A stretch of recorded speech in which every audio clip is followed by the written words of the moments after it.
Hello everyone and welcome back to another video from Crazy Gamer. In this video, I'm going to show you how to disable sounds on the Merge Mansion game. So let's get started right away.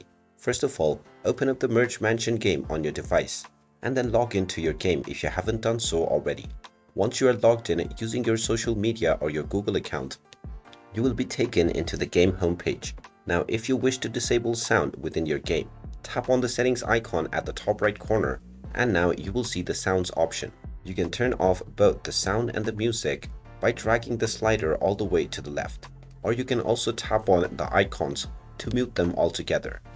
And now when you go back to your game, the sound will not appear anymore.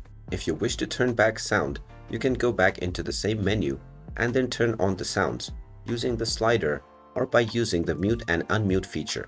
And there you have it. That is how easy it is to turn off sounds within the Merge Mansion game. If you find this video helpful, make sure you hit that like button and subscribe to our channel if you haven't done so already. Also ring that notification bell to never miss another update from us. Thank you for watching and I will see you again in the next video.